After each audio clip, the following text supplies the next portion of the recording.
Hilarious banter for the cold open. Witty things that we say with zero preparation. I'm so cold, you guys. I didn't even know we were about to start. It's been opened. Nothing but hilarious ignorance to contribute. Well, Wow. that's opening with the hilarious ignorance. That's how you truly ungovern your cylinder. And then you are ready to empty your cup. I hate the energy we've created in the studio tonight. Hooray! Did I ever tell you, like, my favorite book growing up, like as a teenager, was this like Slacker's guidebook? Do you remember the concept of the slacker? Yes. I've lived in the 90s. Yeah. So for our younger audience, there was no Gen Z.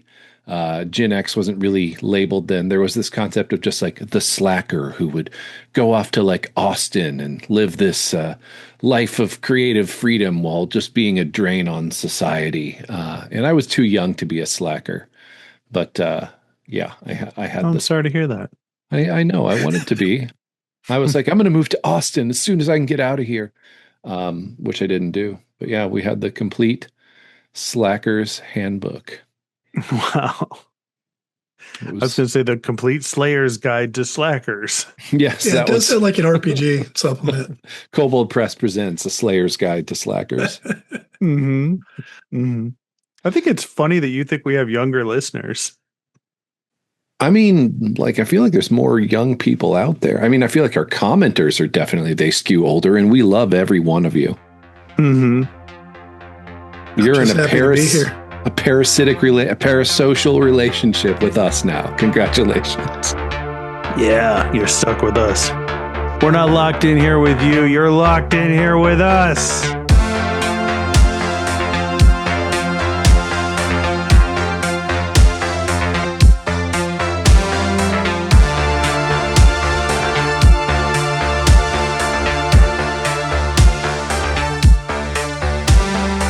The Jaunty Mantis, a podcast of creative questions for curious gamers. I'm Jesse. I'm Maddie. I'm Chris. Yeah, Chris last name. That's me. We have a great question that we'll be discussing tonight, but maybe we'll save our comments till the end. Oh boy.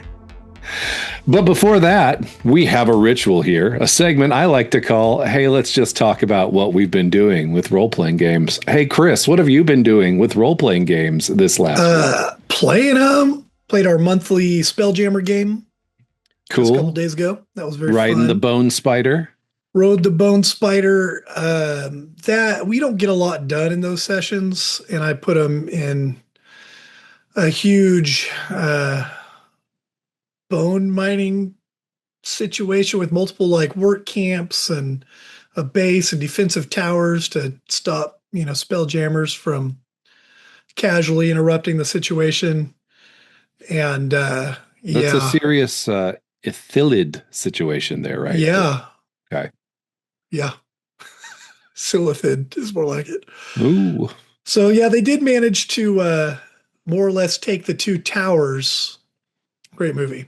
Terrible national tragedy, but they managed to get at least that far. But in my mind, I'm like, oh yeah, they're gonna meet the mind flayer running the camp and his secret weapon and this, that, and the other thing's gonna happen. And I'm like, why do I assume we're gonna make it that far in these games? There's fun, there's dinner, there's drinks, lots of laughter, but slow progress narratively. Cool. Oh, and we wrapped up the. Sorry, stepped on all y'all again. No, we wrapped up on the Sunday brunch crew now, the Goblins campaign. So it took us 3 sessions to get through that. They assembled their group gift for the Queen Goblin, who is a massive creature in a big slime pool. And they did a little routine with dancing and gymnastics and things. And rather than get assigned to a year of poop duty like the group ahead of them, they all received just fabulous, disgusting goblin titles in the Queen's favor. Can you share 1 or 2 of those awesome titles? How well did a good host, I'd have my stuff ready. Hang on. You go, and then I'll come back with those. Oh, wow. All right, my turn. For my gaming week, we finished the Rifts Chaos Earth, a complete role-playing game campaign, which ended with a gigantic jelly mold of a demon, the boss of the encounter. And I further revealed that my character was not up to snuff, because I was like, I don't know what to do here. Scroll through character, scroll through character, scroll through character. He's a demon. I'm a demon slayer. This should be like my thing. Yeah, so my character is woefully undercreated, and I will definitely need to go back into the drawing board during the break. But excellent end to the campaign. You know, it involved this congregation, and the PCs that ended up killing the pastor, which caused them all to collapse on his body. And then at the near the conclusion, we got a hold of a hymnal because we had to move them because it's the end of the world. This is the apocalypse happening. And the party was able to find a hymnal that was constructed by our game mother. And then some of the party sung the hymnal to like motivate the congregation to follow us out of the danger zone, which resulted in only about 33% of their deaths. So pretty good, all things considered. But that was, go ahead. Yeah. For context, the Yellowstone supervolcano has erupted, and it was raining massive chunks of boulder from other volcanic eruptions that were triggered, that were falling towards this glass geodesic dome that had been the fellowship church there. And we were trying to get anybody out that we could of this crazy apocalyptic cult, who turned out to be right. And sometimes the apocalyptic cult's right. Jelly mold demon, though. I came in on jelly mold demon. What is that? I would like more context. I mean, please. Patrick, our game mother, showed us the cover art for what because this demon was on the cover, and because of the angle or whatever, he looked like a giant red glowing jelly mold of a creature, which was fine as far as I was concerned, because when he blew up and his entrails and extrails went all over the place, I just pictured it was like, Jello pudding. Strawberry flavored. Thinking Nickelodeon gack, maybe. Oh, yeah. The goblins did get blessed with snot from both of the queen's nostrils. Just full spray. So gack all around, I guess. It's really good to hear about those goblins just coming up in the world and getting their just desserts. Yeah, I was really pulling for Crunch Wrap Supreme. I hope they made it. Yeah, 800-588-2300 Empire Today received the title of Eye Chucker, and also has a cool undead arm they found on the adventure that did not get used for the gift. Paul Blart, now known as Paul Blart the Fart Scooper. Oh. Now, Crunchwrap Supreme did not write their title on their sheet, so I'm afraid I can't tell you what it is. What the F? Social security number is now social security number Puke Puncher. And that is a cloak that they're wearing around their entire body, starting from the wow, that really does emphasize the dick nose. Oh. Now I can show you what the queen looks like. Oh, I'm so excited. This whole adventure is such a vibe. I love this guy's work. So a gumdrop with two eyes and a long phallus-like nose crossing the mouth line with one fang, for those of you who are audio listeners at home. That's what these things look like. Yeah, you got to get on the YouTube. She's so cute. Yeah. She looks unhappy. Good times. My brain is still trying to parse the way you read that phone number. And you're supposed to sing it. It's a jingle I'm not familiar with. 588-2300 Empire. What Wow. is it? Chicagoland. I was Yeah. afraid to ask. Are you serious? Yeah, I don't know. I grew up on the West Coast. He said the number, and I was like, "Why is that familiar?" Wow, I can't believe I realized- didn't put that together. I know it was Holy so weird hearing it shit. without the jingle, but he noticed it said Empire in front of it, and I was like, "Wait." Man, Chris, that is some old school Midwest shit right there. I entirely missed shit. that and refused to acknowledge it during the actual game sessions. Yeah, I know what that is. Wow. My cat well, also maybe- knows what it is. Maybe we can get Crunchwrap Supreme to write into the show with what their title is supposed to be, because I'm bated breath over here, Crunchwrap Supreme. What's Jesse been doing? It's Jesse's turn, right? Well, I was also there for the Chaos Earth complete yeah. role-playing game and tried to do my drill sergeant voice. I had to sing the hymn, and I also helped my brother-in-law when we were doing his smiling friends combat death machine robots. Like, they were the ones that started singing the song, so we need it like in digital 2-part harmony. But yeah, and so it's the text to this. Our game mother was so proud, and I want to recognize him for his creativity, because he had written the hymn of mourning the fallen leader. We mourn you, Christian warrior, against the smut and filth you fought. May your soul be borne unto heaven to look over your loving flock. And so I was singing it with this voice and trying to also channel as much of the end of Death by Lightning. If you have seen that show, if you have not, that'll make no sense. But good old fashioned hymnal song. And then they tried to make me sing Onward Christian Soldiers, and I was like, I don't know the tune. Like, I was raised full heathen, so.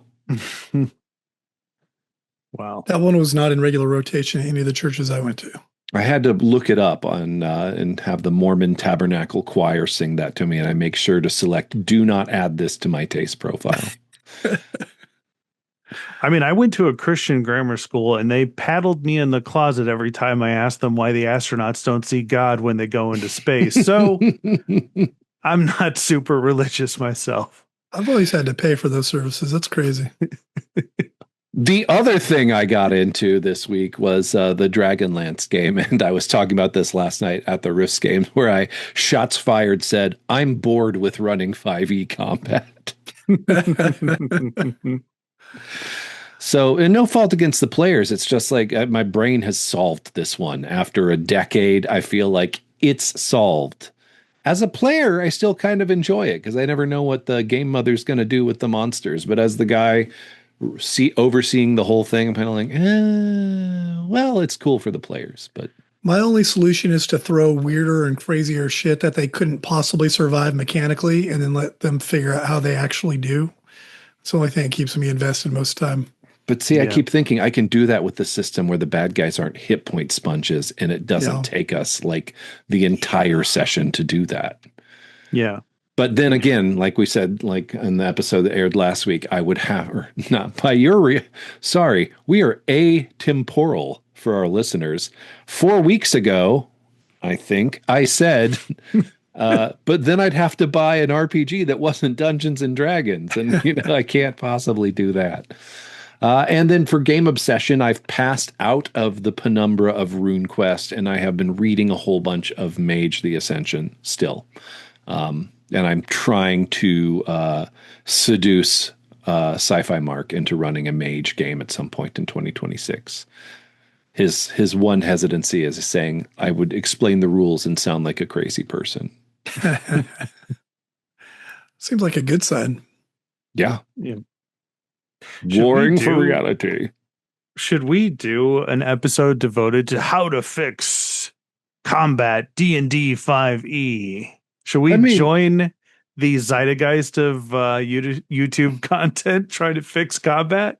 Dungeons and Dragons. It'd be a good topic to talk about, but I feel like if I had an answer for that, I wouldn't be bored with 5e combat.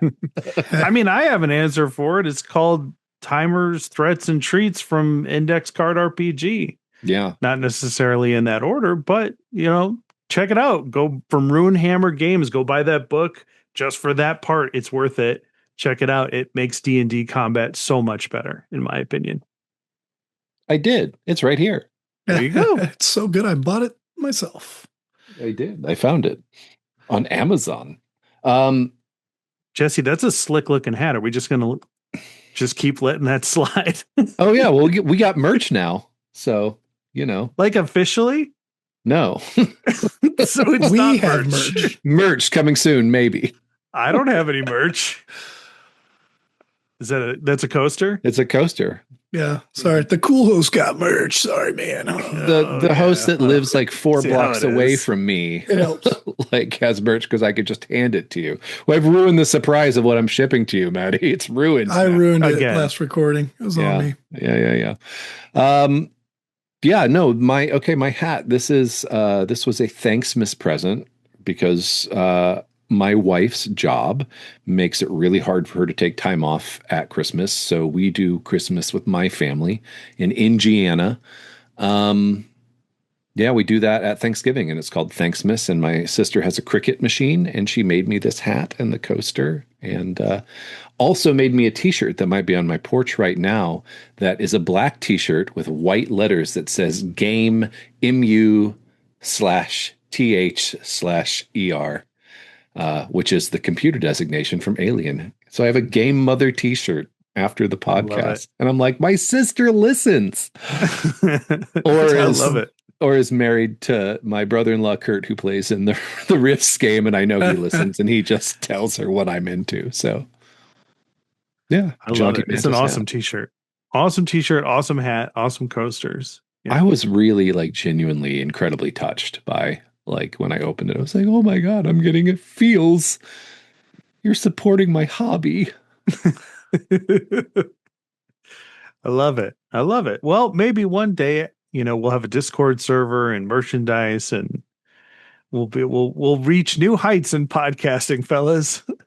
No one's ever done that before. A Discord server? We'd get more creative questions. Speaking of which, Chris had a creative question, I believe, for this week. Hang on, I'm buying Index Card RPG right now. Okay. Sorry, what were you saying? You will not. The question. You won't regret that purchase, Chris. The question. Would you like to ask the question? Oh, yes. It's totally loaded into my memory right now. It's don't tell me. Session endings, are yours satisfying? Interesting question. I'd like to start to answer that question by madly shit talking my in-person gaming crew. Holy shit. No, I just listened to the episode that came out today in time and was like, oh, I'm a bad person. Yes, I think mine are, and I'll talk about why in a minute. How about you, Maddie, when you run? Are your endings? Well, first of all, what is the inspiration behind this question, Chris? Why are we asking this question? I had a real downer ending a couple months ago in the monthly Spelljammer game. I think my energy level just kind of lapsed, and I hadn't thought about how to wrap up the session at that point, and I just kind of had to tap out. I was like, man, I got nothing, guys. I hate to do it, but I think we just wrap here. It's between beats with nothing really compelling going on in the immediate moment or future. I don't know. Hot take here. I think that honest conversation is better than trying to brute force it. Yeah. Yeah. Well, I mean, I felt really bad about it. And it felt like it came off to me, at least, as like I was being critical of the players for not engaging with what I'd brought to them in the right way, which as soon as I left, I was like, oh man, the way I said that, not that, but everything leading up to it, I didn't feel good about. I mean, they're still my friends and we played more games, but I'm always pretty harsh on myself right after a session, and it makes me want to. That's Bagel the cat. He's got strong opinions. I hope you guys can hear that. Regular guest on the show. He was pretty mad about that session, it turns out. Oh, poor Bagel. He's very photogenic. Very photogenic cat. Go ahead. I forgot what I was going to say. Great start. Thanks, Is it Bagel. important for us to, I mean, because your analysis of the situation and vocalizing how self-critical you are, I think is a trait that we all share as game mothers out there. I would say in my experience, over 90% of the game mothers I've met have been overly self-critical, just to a point that it's I think we need to form some sort of support group. Yeah, reading our players' real praise in ways that are positive for our self-image is not typically a skill that a game mother has. Yeah, I go ahead.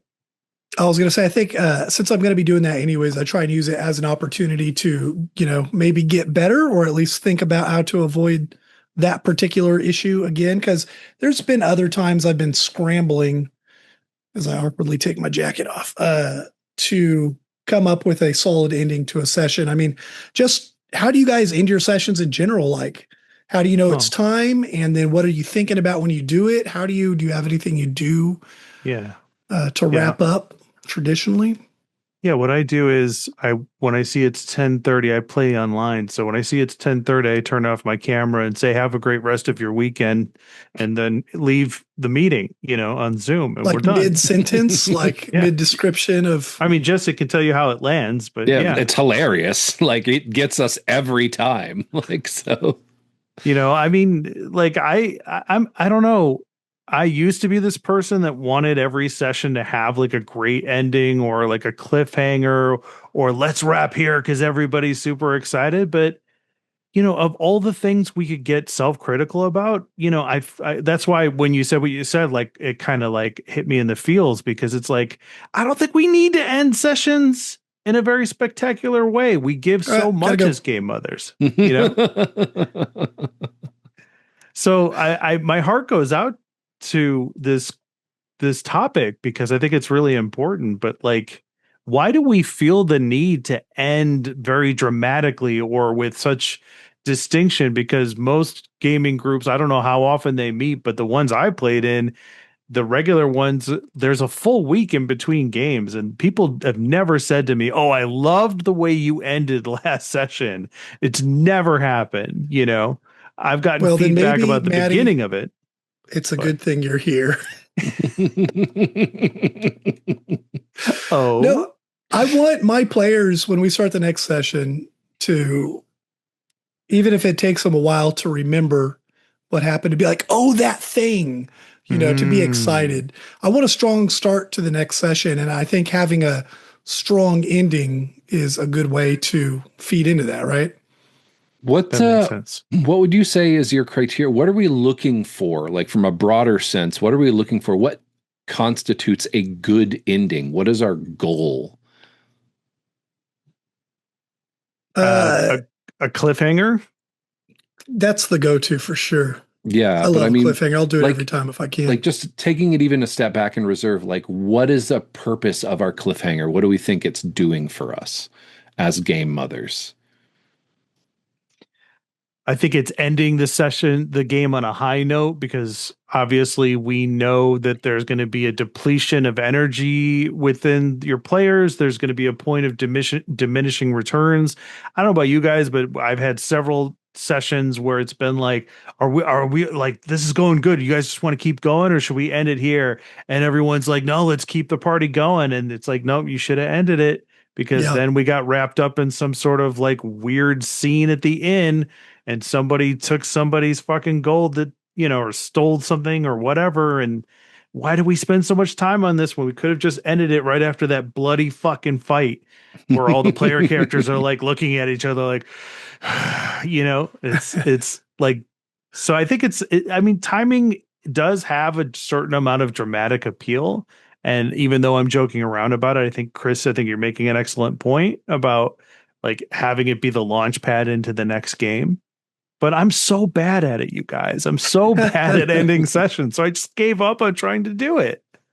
Yeah, this is one. Maddie used to compliment me all the time. He hadn't said anything about it lately, but Jesus. No, Maddie has recognized me for my timing when I run games. Like, this is one of my strong suits. And so I think for me, like, I don't know that this is practical advice for you, the listener. I was a teacher for a decade, and one of the most be a teacher for a decade, guys. Yeah, it's easy. Just go out there, like, buy your player's handbook, and then get a job, a thankless job, educating people for probably statistically 1/7 to 1/8 of your life, and then you'll be fine. But no, one of the skills you develop is like with lesson planning is chunking what you're going to do in that class. It's all just a matter of being proactive with your preparation, and I think that's part of what does a good ending too. Now, I will say also that much like planning how long things are going to take in a D&D session, when you write a lesson plan, how long you think is things are going to take after a decade, I was entirely wrong every single time, and it's the same. So it takes some on your feet thinking. But my first tip is like about 45 minutes away from the end time of the session, I start looking for the out. Yeah. You're either in or about to start the last scene probably at that point. Or if you're playing 5e, you're, a third of the way through a combat. Yeah. What are the typical outs we can start looking for then? Like, what should I be looking for as a game mother? Now, since I'm so bad at this, let's use me as the example. What kind of outs should I be looking for? If you, like, let's say you did lazy DM and you got one of the secrets that you were really excited to reveal, and as part of your prep and you haven't got to reveal it, I'd start looking for the way to drop that as the mystery or that reveal that's going to create that kind of cliffhanger tension for the next session. Drop some exciting lore and a very important clue or an answer to a question they've been asking, or An at least NPC pose it. Yeah, Let them an know it's about to NPC they come hate next shows session. back up. Like, or if you know there's going to be a big fight, like drag a little, like to reveal that fight and you open the door to see this, and we're going to stop there. I often end right before the combat starts, so people show up knowing that when they get refreshed on what we were doing last time, they're like, "Oh, that's right, we got to roll initiative." Mm-hmm. Kind of come into it at least somewhat primed to fight. And if you are ending in the middle of a fight because you're playing 5e, I like to escalate things and then stop immediately. That Like what? the boss's next form's unlocked. Bagel says you should have a bunch of minions show up, or the villain's lieutenants, or a trap is revealed. Something exciting. But this isn't even my final form. It's just a classic way to cliffhanger, I feel like. So my move is, and we'll pause here, or what should we call this episode? Are usually the words I'll announce the end of the session with. And I want the response to be, oh, like we're just about to find out, but hopefully the timing's such that, like, also, we're adults and it's been 2 or 3 hours. We have places to be or beds to go to, so we get it. But like also, Mm-hmm. How do you do it with travel? Like, let's say in the middle of the travel. I mean, this is one of the things that I think I got better at, but our Sunday night group, Maddie involved, we did back when we first started the Tyranny of Dragons 5e adventure module. And there is a chunk of that adventure that if you've ever read anything about it, there's like 40 days of caravan journey with little encounters along the way. And that trying to run that as written, classic mistake that I make of like, there's a recipe, so I should follow it. They worked so hard on it. It would be inconsiderate if I didn't use this thing they wrote badly. So I got better about it, but like, that's a travel montage, right? You're going to end sessions while they're still on the road. What do you do you got to end with them arriving somewhere or encountering something and give them just enough description to pique their interest, and then credits. Yeah, that's actually that's what I do. I just go into some real florid description. I think that's how I ended Dragonlance this last week, of like they're finally on the boat, like sailing into the harbor of the city they're back to after their sojourn in the northern wastes, and they can see the glistening steel of the guards upon the walls. Like, obviously they are preparing to defend the city against a force that is coming. I'm excited now. Shoot. Yeah. It worked. I think a great resource for that, though, of just like locations, if you want weird vignettes.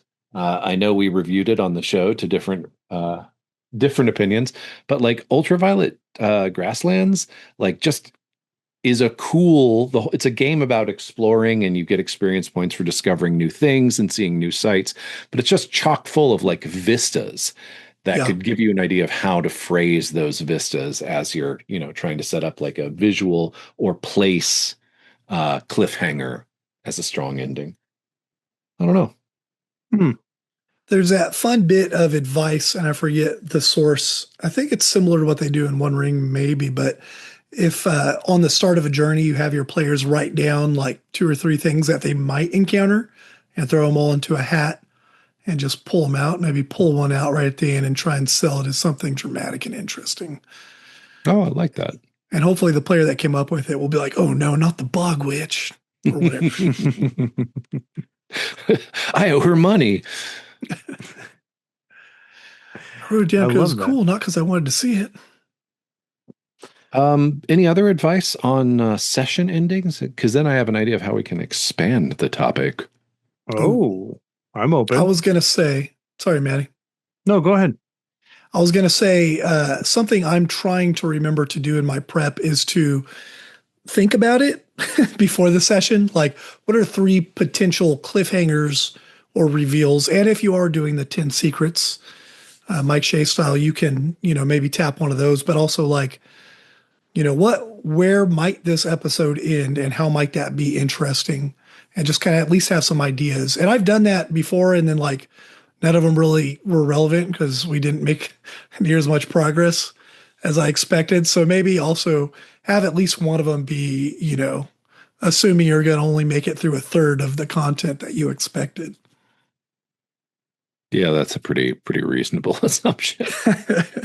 Like I prepped like for Dragonlance last time. Like I prepped through like getting out of the Northern Waste, getting back to Calaman. My prep RP homework question like had them recenter NPCs they cared about back at the location they're heading to. I'm like, we're going to do little mini vignette scenes with each one of them where they're going to see this person and just reaffirm their emotional commitment to defending this city. So there's some real stakes when I rock up with like 10,000 soldiers in a flying fucking castle. And we got through one fight and then they got on the boat. like we didn't even make it to the next chapter that I had done all this prep work for. So do you remember how you ended that session? Yeah, it was the description of the boat sailing into the harbor and seeing like, the wind in your hair, the smell of salt, the crack of the ropes and the sails, and like you're heading back. You know what's coming behind you. That's a vibe. I like it. Yeah.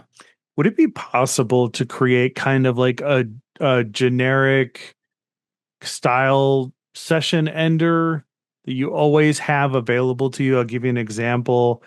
I'm doing prep for my vignettes game, and I have no idea like how long this is going to take. I'm planning for 3 to 5 sessions, but as I'm prepping for it, I'm like, man, this could go a lot longer or a lot shorter. And there's this thing I've wanted to do without revealing too much because Jesse's going to be in this game. But there's a thing I want happening off in the distance that's extremely visual, and the players will be able to see it from any distance and where they are in the course of the adventure. And I've been struggling with how to like maintain its positioning in the game, still trying to be as vague as possible so that the players are always aware of it, but that it doesn't become the thing that they are always like focused on for the game. I want them to be focused on the rest of the adventure. I just want this to be happening off in the background. Is it possible that the player characters aren't always aware of it, but the players always are? That's kind of where I'm going with this, is like, could I turn that into like the generic session ender of being like, when this happens, or remind them that it's happening? Yeah. Like to your point about just focusing it, directing it towards the players instead of it having to be the player characters. But could I use that thing that's happening in the background that I'm not being specific that's about? Perfect. I was going to say, I love doing like a stinger at the end of a session about something going on elsewhere. We did that 2 sessions ago in the monthly game, but there's no reason, and it would be cool to do it regularly through that series of sessions for that adventure. get them into the habit that every session ends with you describing a cut to something that their player characters aren't necessarily aware of, maybe sometimes, but what's going on with the villain or the disaster or whatever this imminent threat is. And that will Yeah. build tension for the players. And it's great because the player characters aren't real anyways. It's the players ultimately that we need to hook, right? Right. Yeah. I like just off the top of my head example, since there are no dragons in this setting, you could do like, describe like the opening of a cave and the camera is moving through the cave and you're seeing, burnt corpses and skeletons, and now you're starting to see the gold and treasure, and there's this, massive dark, object, and then an eye opens, and then you end session right there, right? Like, so you could be planning this dragon to come awake and then like fly out of its lair, and That's that's what you're awesome. telling the players, and that's what you're just using to end every session. So it's not tied directly to the events that are right in front of them. And I then you like start that. the next session with a skinny, bald but bearded Matthew McConaughey in a sleeveless puffy vest, smoking a cigar on top of a tank, riding into town and asking for Stay aid. out of my dreams, Jesse. I'm sorry. I mean, I know that was pre-reconnaissance, but I just, he's a handsome man. Yeah, I love that. I think there's two ways you can go about that. You can go about it narratively three ways: narratively, mechanically, or both. Because I think really what you're talking about, you guys know that I'm a big fan of like Forged in the Dark games and Blades in the Dark and Apocalypse World. Like, it's a clock. Like, if you have this thing, like, you could have the clock visible on a virtual tabletop and just into the session be like, tick, and narrate the burned cave, and then or you could just go straight for the omens, like Dungeon Worlds recommend. Like, what is the front or the threat coming? You have these omens of its. I need to be better about that, because I think that is great advice. Like, I feel like bonus points if the stuff happening off camera for the player characters has some sort of effect. Like in Morkborg, the sun is dying or dead. It's the end of times. So like every time another seal's broken or whatever is going on in Morkborg, like there would be secondary and tertiary effects out in the world, like strange ragged crows suddenly cover every surface, or a foul smell on the breeze associated with that cutaway scene that the player characters aren't aware of, but the players are, just something to make so the players, while they're attempting to not focus on the thing their characters couldn't possibly know about, could still have an excuse for why tension is ratcheting up for the characters themselves. I love it. Yeah. I'm making notes. I will say, B Team, my in-person group that's doing the vampire game, we are all on sync for end of session timing. Like, it works out. Like, all the players are on board, game mothers are on board, whoever's around, and whether it's Lauren or Mark or me, or anybody else in the future, I would expect and continue. We're just on it. Like, we know what time it is. We're paying attention. We wrapped up this big scene of getting some more information at the end of the session last time. And like, I'm just like, okay, they're coming out. And I'm like, oh yeah. So we have the shoe that's going to drop of the Nosferatu Twilight author. Like, someone's looking for her. So they walk out of this restaurant, and I'm just like flapping in the breeze on the telephone pole just outside the restaurant, covering over a stack of other missing posters. There's a lot of "have you seen this person" posters in Galveston for some reason, but there's a fresh one that's been stapled up there. And sure enough, it's the back of the dust jacket from Dawn. And someone's looking for you. And we'll end there. Like, so yeah. That's excellent. Yeah. So relative story beats reveals, that's nothing new. I just was reminded that B Team's really good about us doing this instinctively. So I think it might be That's very easier cool. with a more story driven game, Why do you think that is? because you're more focused on the story rather than the encounter. Yeah. I mean, now that's how Chris I is going to wanna play disagree because D&D anyways. that's how Chris plays D&D. But Yeah, I like, play every game like that. I'm here for the story. The That's what I was mechanics gonna are say. just the framework, you know. Yeah, that's kind of where I was going to go with it. Is like, isn't every game? It's like that Mitch Hedberg joke where he says every book is a children's book if the kid can read. You know, so It's not that's why. the Mitch Hedberg bit about the rice where it's great if you want to eat like 10,000 of something. What a gem. I've been rewatching Stranger Things with my partner and in preparation for this new season, and every episode ends immaculately. And I always think of that kind of storytelling because RPGs are episodic. And just, sometimes it's a dramatic reveal. Sometimes it's just, mostly it's a dramatic reveal. I'm sure there's other stuff that happens, but also just like ending on like a down note sometimes, Mm-hmm. the characters seeing what's before them and how hopeless it is, or I think it's, yeah, obviously you want to be fans of the players, and you want to be fans of their characters. But that doesn't mean, I think, if you're going to tell an interesting story with these people, that they need to come out and win all the time. Sometimes I think it's probably a really good idea to end with their dicks having been punched. oh man, if you can gut them at the end.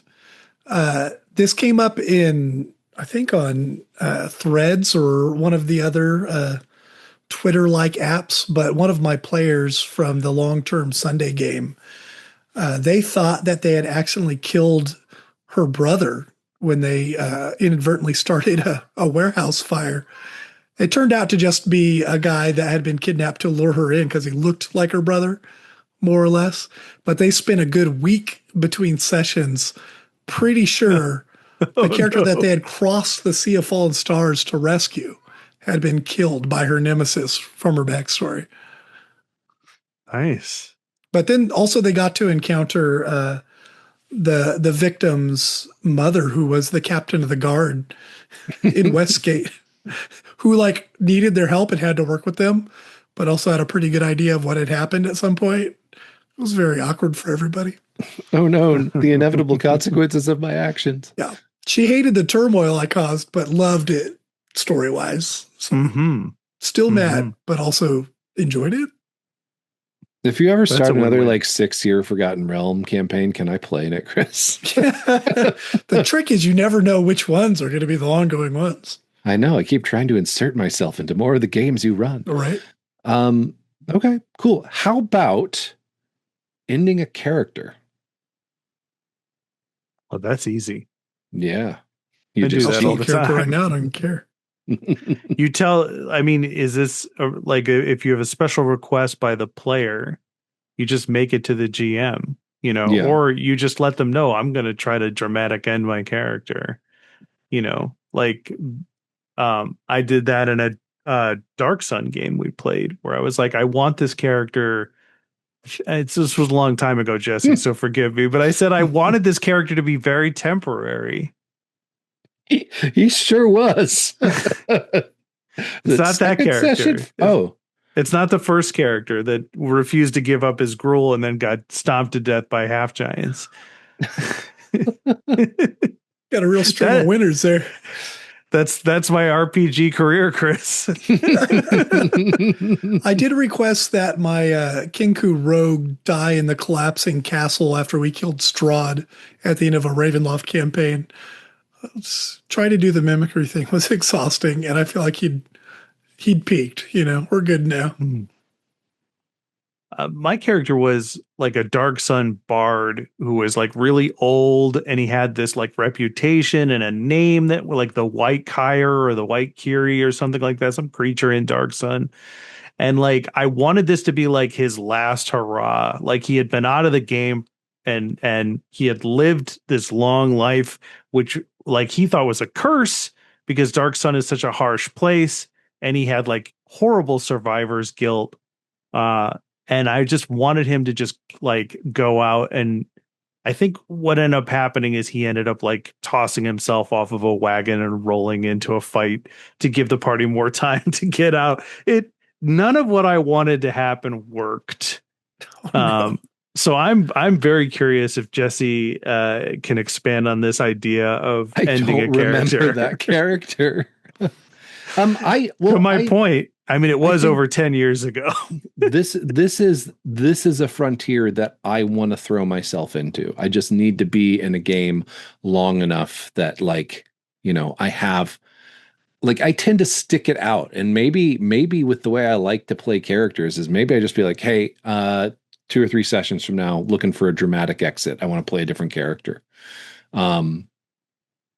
I play as a character so rarely that when you pose that, I'm like, yeah, murking a PC on the way out, that would be a dramatic ending. Take them out. Or at least make them think they might be dead. And I haven't had I've had players that are willing to have their characters die in sake of the story. And I guess, we played Trophy Dark, like we were at the lake house that one time and, a lot of people died. The blood-soaked Ring 5. So good. But yeah, I mean, it's just an area where this is a thing that I'm not as experienced with providing satisfactory endings. Like I did not rise to the occasion of the White Kyre, which was a cool concept. And when you said White Kyre, I remembered that detail. Some sort of creature in Dark Suns, maybe like a cat of some sort. Yeah, it's like it's a cat with horns, a psionic 6-legged cat with horns that lives in the Verdant Belt or in the Ringing Mountains. I know, I remember that. Impressive. I remember starting in the ziggurat building pits of Tyr, and like you getting bullied by some half giants and refusing to give up your gruel, and they beat you to death. And I was like, that character I really wanted to play for a long time, but it is Dark Sun, so you have to come up with a lot of backup characters. And what I also remember about that Dark Sun game is we had that fight with, I think, the Githyanki, where like Jem's character was like, like used his psionics to like levitate, and he's like, I'm up in the air firing things, and I just used the Githyanki just like dispel psionics and dropped him 50 feet out of the ground. That was a decade, more than a decade. That's how you end a character. Yeah. Brutal. That was the early aughts. I think that might have been like 20 years ago. Unless I start a game with the players understanding that mortality is going to be high and your character could die any session, I always go with unless the player really is ready for their character to pass, I'm not going to force it. When we lost a character, Jade, a human cleric of many gods, but like especially like some of the semi or more negatively viewed ones, just because I was using like a custom stat block someone had made for a creature that didn't exist in 5e, but I had a miniature for. And someone was like, oh man, that'd be crazy if it did this. And I looked at the stat block, I'm like, oh my God, it does do that. It was basically like a save or die situation. But then the party was like desperately trying to resuscitate, like whatever sacrifice they needed to make to get their god to intervene, they would have done it. But I'm like, I asked the player, I'm like, you tell me, does Jade's soul, as you're slipping into this next stage of existence, do you go or do you stay? Just like the song. But he decided he was ready to play a new character, which was then orbitally inserted in the next session to help them with the ongoing battle. And that was a cool moment. The other player death we had in that ongoing campaign was a warlock whose player was like, I think I want to mix it up. I want to have this character die and then play their daughter. And that was exciting. And it was actually the same stat block, like super easy rules wise, which was great because it was a less experienced player. She didn't have to learn a bunch of new stuff. But then everybody had to deal with, oh, by the way, you're meeting this character's daughter from a Feywild future because timelines are out of sync between planes. So they got to deal with all those things, the loss of a beloved party member and the introduction of someone related to that person, like them, but very different, with a whole different point of view and experience. And yeah, it was all great. And I didn't have to like kill anybody's character. It just happened either by accident and we went with it or by request. and we had to do a cutscene just because I knew how hard the players were going to intervene. That was, I believe, the wrap up. Speaking of strong closes, was like you make it there just as this is happening, and you have to witness this NPC mother of the character who passed destroying them like to a molecular level, and their component parts being sucked into an evil artifact, and you just can't ask for that kind of stuff. It has to happen, I guess. I don't know. I think the most lethal for character endings, and this is when we're like, one, I'm like looking back on it, I'm like, why? And then the other one, I'm like, oh, I should have listened to that player. As like we were doing what I called my well, yeah, it was a Talatis game, the other continent in Dragonlance, where the campaign frame was they all worked for like a college in the Minotaur Empire, like investigating ancient ruins and recovering pre-cataclysm artifacts. And then I was just using tales from the Yawning Portal and like stitching those adventures together. So it was in the Forge of Fury, where the multi-class Minotaur cleric of knowledge slash mage, like basically in a river slipped, and then a series of terrible dice rolls was rushed out a waterfall to an 80-foot drop into a pool, landed unconscious, and then the current washed them into a 2-mile long underground tunnel. So I'm like, I'm looking for a way out on this. Are you checking with him with the player? Like, I'm not, like, this is a silly way to die. This is what the dice have told us. And I usually take a maximalist position of like, no, that's how D&D is played. But in the moment, I'm like, oh my God, I'm so, and he's like, no, I have another character concept. It's fine. I'm like, okay. Oh, okay. Yeah. If the player's down, let They're the dice cool. speak. So they met a dwarven spore druid who was living in this cave with the troglodytes and joined the party. And then later they killed the black dragon after a harrowing fight. And I'm like, I had recently read some like third-party content about harvesting things. And like the ranger or the paladin was like, I'm going to salvage the acid sacks from this. I'm like, okay. And I have so much guilt from having still killed my buddy Corey's character earlier in this campaign that I'm like, just so you know, the DC is very high. And if you fail, you will be exposed to basically a full breath attack of the black dragon, like fully charged, like as you rupture the acid sac and it all sprays out in your face. And they're like, I'm okay, I want to do it. And I'm like, okay. Roll them bones, which is actually, that's all good DMing advice, right? So they roll like a 2 or something. So it's like it ruptures, they get sprayed with acid. I'm like, oh, rolling the damage, like, oh, you're done. You're like done. And I'm like, we can do this thing. I have read this thing, this other book. You can make a deal with the shadow beyond the gates of death, dungeon world. Like you can do this, and like, oh, I don't know. And they kind of wanted to run a new character. I was like, you don't have to. And I think I convinced them into playing their same character who came back after making this deal. So it's like I messed up one, and then I went too hard on the other. Neither one is satisfying ending, but lesson learned. Yeah, for sure. Got a twofer out of that one.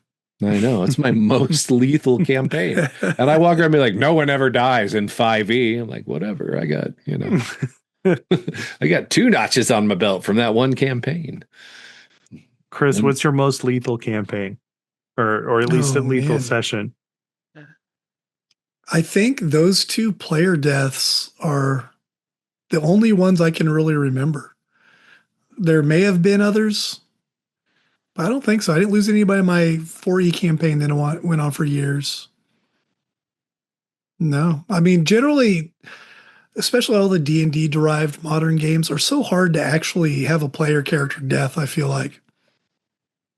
Certainly in 4E, it was very difficult to really threaten the players at all in combat. Now I prefer to introduce situations where like, you can do this, but you'll probably die, And I love offering players a choice, like you can succeed, but at a cost.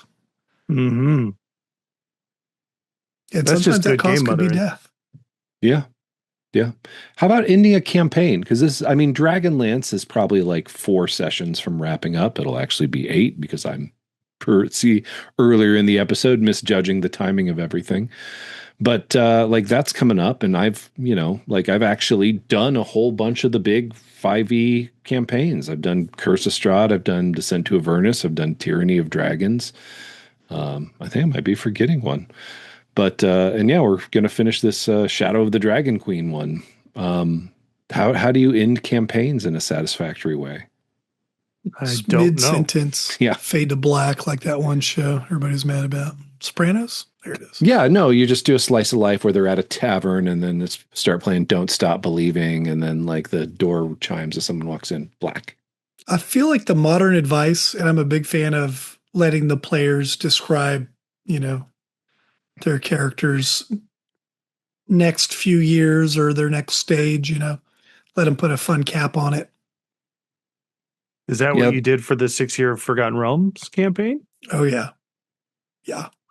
Yeah, they were heroes. The ending events involved them being known throughout the multiverse, kind of, for their deeds. And so they kind of described, meeting up every couple years or so at an important site to catch up and helping each other in the interim with different threats and things. It was very fun. I need to re-listen to that recording, actually. Just get a little hit of that goodness. Yeah, that's how I ended Descent to Avernus, or Baldur's Gate Descent to, or whatever it's called. Like, we did a little montage of like, what are you known for in the next 5 years after you restored Zerial to being an angel, and like spoilers. I want it like a 80s movie where we get at least a paragraph on screen of what they did. Yeah, Barry Chantilly, like there are multiple like taverns across the Sword Coast that have statues of Barry Chantilly, the Furbolg fighter, holding a mug up outside, because so renowned was she for her drinking her way up and down the Sword Coast with all the money she stole from hell. That's the one I really remember. Nice. I don't know how to end a campaign. Life finds a way to end all of my campaigns. Right. I have a compulsion to end my games before that happens. I'm not always successful. We'll get back on that Rollmaster game. I swear it'll happen. Well, I got all those books, so, that's on me. How do you end a podcast? Mantis out. Oh, okay. Well, we got to talk about all the stuff that I should have talked about at the beginning of the episode. Fade to black. Do we have final thoughts? I feel like we've trod the boards on this one pretty well. I don't know what that means, but I agree. I think it's a malapropism. I don't think I meant what I said. I think it's a theater thing. Yeah. Okay. Okay. Well, to recap, start looking for a way out about 45 minutes from when your session's over. Think about what's going to create an interesting mystery or excitement for your next session. What's going to help you lead into it when you can say that at the table next time, and your players are going to be like, "Oh yeah, we did that." And yeah, cliffhangers. And then, jot down 2 or 3 potential cliffhangers or exciting reveals, or look to your list of secrets and clues. And worst case, you can just cut to an entirely different scene of something interesting happening elsewhere in the world, preferably involving a giant dragon opening its huge eye. Oh, I did like your having like a code word. The session's over. What should we call that one? I think I'm going to start doing that, but mine's going to be like, what do you want to do next time? Mm-hmm. Yeah, we'll find out next time is another go-to for me as well, now that you mention it. And then I'll say the campaign name real dramatically, like Waterdeep Nights. Cool. Well, this has been the Jaunty Mantis podcast of creative questions for curious gamers. If you want to reach out to us, you can via email at jauntymantis@gmail.com or on Threads, Instagram, and Blue Sky at Jaunty Mantis. And if you've liked what you've seen, it helps us out if you leave us a review or like or comment below. Tell us we're wrong. Tell us we're right. Tell us you want to hold us all night. I don't do that, please. Until next time, get out there and play some fucking role-playing games.